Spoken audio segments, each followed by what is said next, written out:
OBC आरक्षणाच्या विरोधात बाळासाहेब सराटे यांची हायकोर्टात याचिका 7 फेब्रुवारीला मुख्य न्यायमूर्तींच्या खंडपीठासमोर सुनावणी.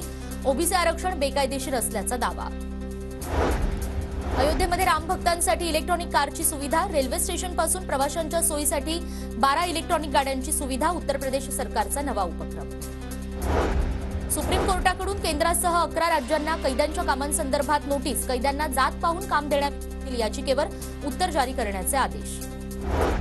कांदिवलीतील कंत्राटदारांना मुंबई महानगरपालिकेची नोटीस. 18 ठिकाणी रस्त्याच्या कामादरम्यान झाडांना हानी पोहोचल्यानं पालिकेकडून गंभीर दखल. म्हाडाच्या कोकण मंडळाची रखडलेली सोडत जानेवारी अखेरपर्यंत काढणार. गृहनिर्माण मंत्री अतुल सावे यांची माहिती. म्हाडाच्या 2970 घरांच्या सोडतीची अद्याप तारीख जाहीर नाही. गद्दारांच्या टोळीमुळे राज्याची स्थिती बिघडली. शहरं लुटली जात आहेत. ग्रामीण भागांना मदत दिली जात नाही. राज्य सरकारवर टीका करत आदित्य ठाकरेंचं राज्यातील जनतेला पत्र. देवगिरी बंगल्यावर उपमुख्यमंत्री अजित पवारांची पदाधिकारी आणि कार्यकर्त्यांसोबत बैठक. लोकसभा निवडणुकीच्या पार्श्वभूमीवर रिक्त पदाच्या भरतीसाठी आढावा बैठक. महायुतीची 5 जानेवारीला महत्वाची बैठक. बैठकीला महायुतीतील सर्व प्रमुख नेते उपस्थित राहणार. आगामी लोकसभा निवडणुकीच्या पार्श्वभूमीवर बैठकीला महत्व. राष्ट्रवादी आमदार अपात्रता प्रकरणी विधानसभा अध्यक्ष उद्या सुनावणी घेणार. 31 जानेवारीपर्यंत सुनावणी पूर्ण करण्याचं आव्हान. शिवसेना आमदार अपात्रता निकालाआधीच राष्ट्रवादीची सुनावणी.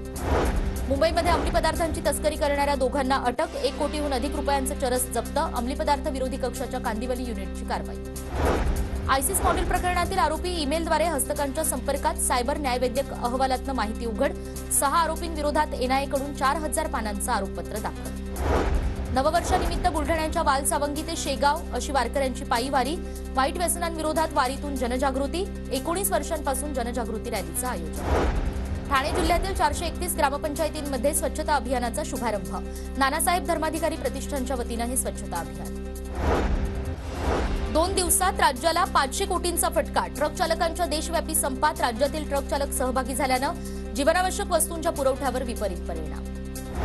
नवी मुंबईच्या एपीएमसी मार्केटमधील भाजीपाल्याचा दर 10% वाढला. वाहन चालकांच्या संपाचा भाज्यांच्या दरावरही परिणाम. पनवेल ते वांद्रे एसी बस सेवा 1 जानेवारीपासून बंद. 7 वर्षावरील जुन्या वाहनांना मुंबईमध्ये प्रवेश नसल्यानं बस सेवा बंद. आता पतीऐवजी मुलांच्या नावे पेन्शन करता येणार. केंद्र सरकारच्या पेन्शन आणि पेन्शनर्स कल्याण विभागाकडून कायद्यात बदल. मुंबईमध्ये मनोरंजन महागणार. मुंबई महापालिका चालू वर्षात रंगभूमी करामध्ये वाढ करण्याच्या विचारात. मुंबई विद्यापीठाच्या परीक्षा संचालकपदी पूजा रौंदाळे. निकालातील विलंब दूर होण्याची विद्यार्थ्यांना अपेक्षा. मुंबई महानगरपालिकेच्या उद्यान विभागाकडून कंत्राटदारांना नोटीस. कांदिवली पूर्व भागात 18 रस्त्यांच्या कामादरम्यान झाडांना हानी पोहोचल्यानं उद्यान विभाग ॲक्शन मोडवर. महावितरण भरतीमध्ये वीज तंत्री, तारतंत्री आणि अभ्यासक्रमांचा समावेश. कौशल्यपूर्ण व्यवसाय अभ्यासक्रमांच्या प्रवेशाला चालना मिळणार. मंत्री मंगलप्रभात लोढा यांची माहिती. जानेवारी ते मार्च या 3 महिन्यात देशाच्या बहुतांश भागात अवकाळी पावसाची शक्यता. महाराष्ट्रासह देशात सरासरी 112% पाऊस पडण्याचा हवामान विभागाचा अंदाज. देशभरातील रेल्वे अपघात रोखण्यासाठी काय केलं? सुप्रीम कोर्टाचा केंद्राला सवाल. 4 आठवड्यात माहिती देण्याचे कोर्टाचे आदेश. कल्याण पोलिसांकडून नागरिकांना नवीन वर्षाचं अनोखं गिफ्ट. चोरीला गेलेला 3 कोटी 16 लाखांचा ऐवज पोलिसांनी परत केला. नागरिकांकडून पोलिसांच्या कामगिरीचं कौतुक.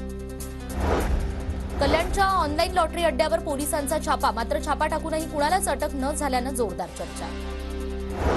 उल्हासनगरच्या कॅम्प 5 मध्ये कारखान्यातील कामगाराकडून मालकावर जीवघेणा हल्ला. मालक नदीम शेख जखमी. संपूर्ण घटना सीसीटीव्हीत कैद.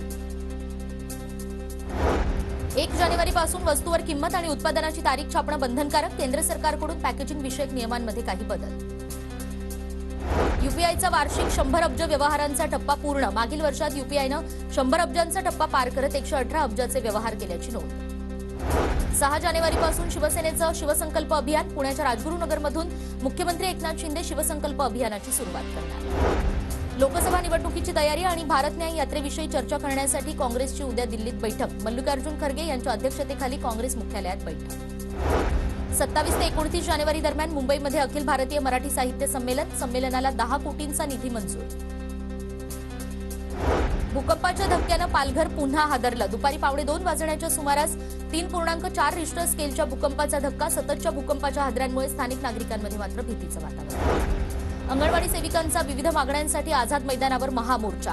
अंगणवाडी सेविकांची सरकार विरोधात जोरदार घोषणाबाजी. दफनविधीला जागा उपलब्ध करून देण्याच्या मागणीसाठी नाशिकमध्ये मुस्लिम समाज आक्रमक. संतप्त मुस्लिम बांधवांकडून महापालिकेच्या गेटवर कफन ओढो आंदोलन. जागा उपलब्ध करून न दिल्यास आमरण उपोषण करण्याचाही इशारा. फेसाळली. कंपन्यांच्या खराब पाण्यामुळे नदीमध्ये फेसाळ पाणी. साताऱ्याच्या पाटण तालुक्यात कोरोना काळातील नागरिकांवरील गुन्हे मागे. 250हून अधिक नागरिकांना दिलासा. मंत्री शंभूराज देसाई यांच्या पाठपुराव्याला यश. सांगली पशुसंवर्धन विभागाकडून जनावरांची औषध खरेदी रखडली. अधिकाऱ्यांमध्ये एकमत नसल्यानं ही औषध खरेदी रखडली.